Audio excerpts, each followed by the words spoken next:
Spring equinox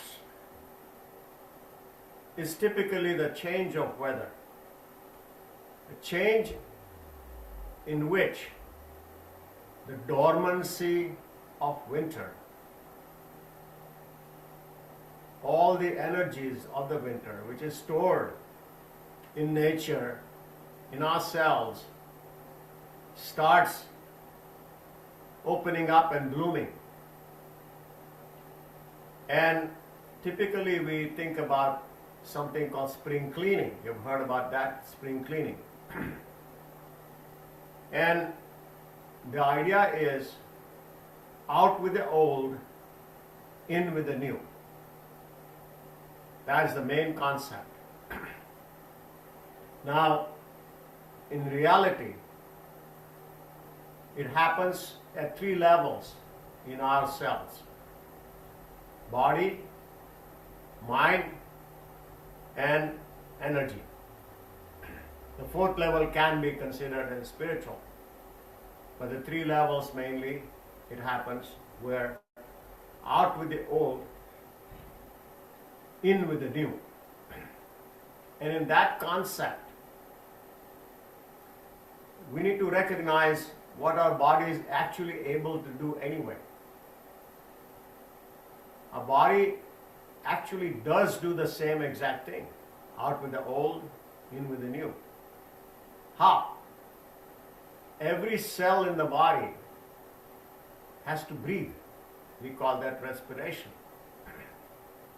And the breathing part is essential because it uses all the food and everything else for the energy purposes. And that's how the cells not only function but survive, and then they multiply, they grow, they fight infection, immunity, all that stuff happens to these cells. And that's the cause respiration. Now, there's a process that continues throughout the life. And that's one of the most adjusted number. If there's any number which is very critically adjusted within the body, it's called pH, acid and base.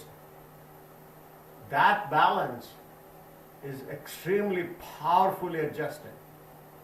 It's so critical that moment to moment, one cannot accumulate all the old stuff. Like, for example, during winter time, we have things laying around, we don't clean up, there's lots of dirt around, laying around. Well, body cannot handle all that stuff, particularly not on a long-term basis. When the body starts doing that, that's when you start having chronic diseases, you see. And that's one of the key issues that we need to think about. And therefore, what is it that body consistently clears out? As we already talked about, is acid, which is created because of the way the oxygen is taken in. And there are 2 types of acids created. And we need to recognize that. One acid is called gaseous acid or volatile acid,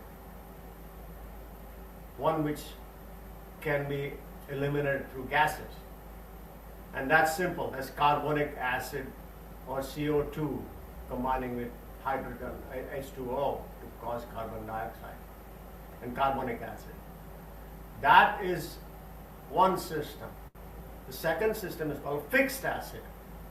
A fixed acid also gets generated through food metabolism, and that is happening, and different types of acids are created. For example, uric acid, sulfuric acid, phosphoric acid, number of compounds.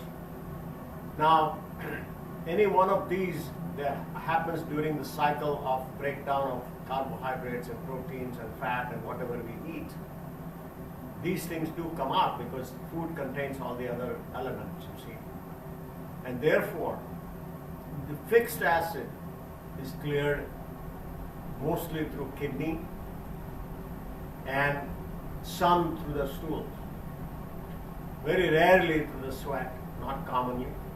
When the sweat starts doing it, it's a little bit of an advanced stage, particularly in liver failure and stuff like that, it happens. But most often, it is these two systems. Kidney is the most important. Now, let's do a little bit of number just so that we recognize how beautifully it is adjusted.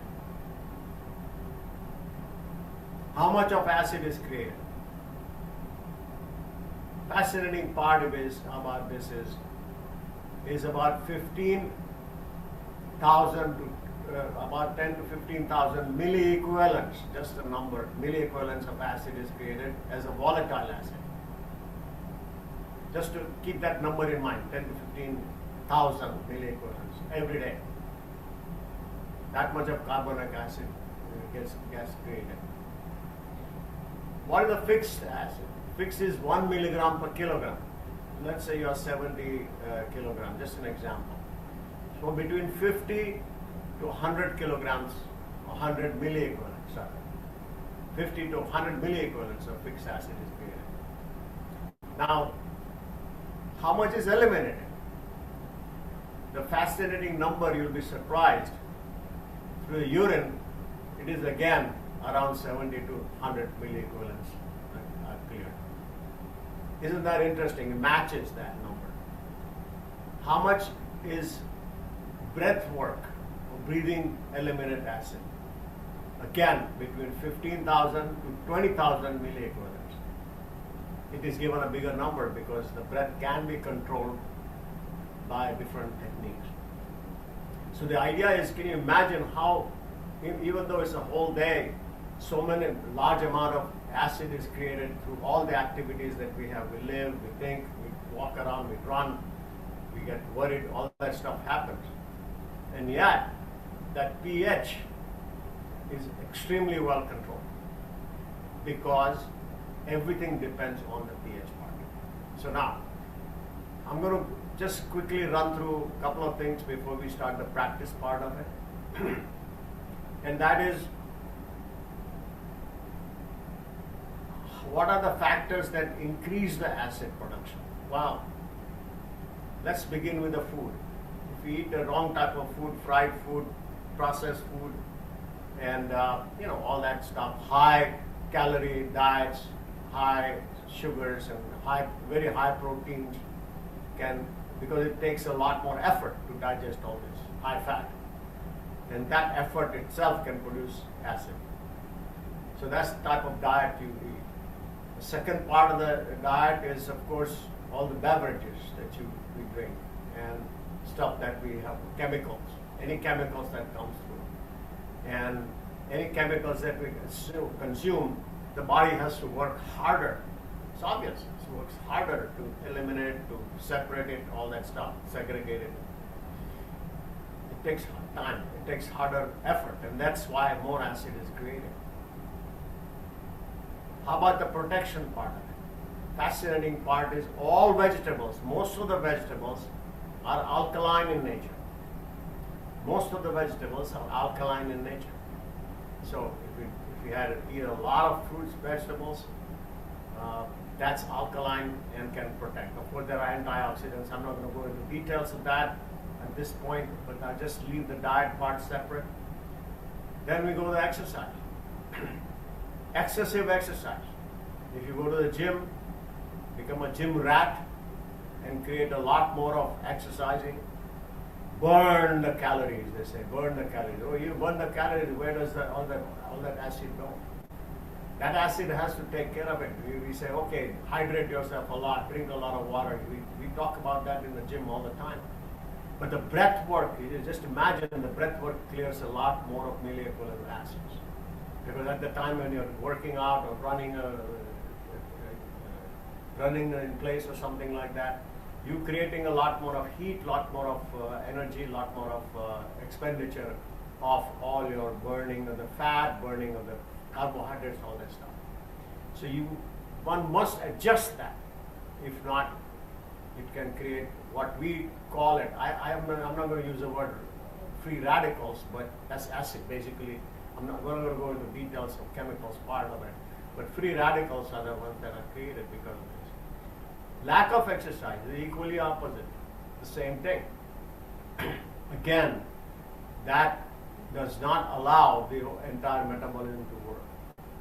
So the exercise is one of the important aspects. On the other side of the coin is very interesting, and I will address that in a second. But the third area, diet, exercise, the third area is emotion, stress. Very important. Once you are stressed, you can create a lot more of acid. And you can be really in a situation where you will have to work harder, try to adjust the body-mind complex.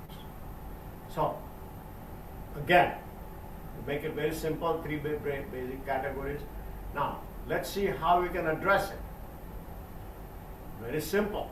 We have been doing this in the morning practices all the time. It's the 4 pillars. We adjust that with 4 pillars. How do we do that? Movement. When you do the movement, obviously it moves around the circulation, it moves around the lymphatics, it moves around everything. And it helps eliminate this system, whatever is being created. And we are talking about gentle movements, we are talking about nice, not excessive movements, but obvious, continuous moving. Movement is better than no movement. Rule of thumb is movement is better than no movement. So that. Second is obviously the massage part of it, or tapping, massage. Massage is also moving the whole body systems around. It helps eliminate the acid. It removes the acid from the muscle area and into the system where we can be eliminating it. Massage and tapping. The muscles also hold stress, and so the stress components are also removed through this movement and massage techniques. The third one is obviously the breath work. Breathing is very essential. We already talked about that as one of the biggest way to eliminate acid. And the last, but not the least, is mindfulness. Living mindfully and being aware of all the stuff that we are talking about, how we can adjust it. So, come back to the spring cleaning. This is a little brush up on what spring cleaning means.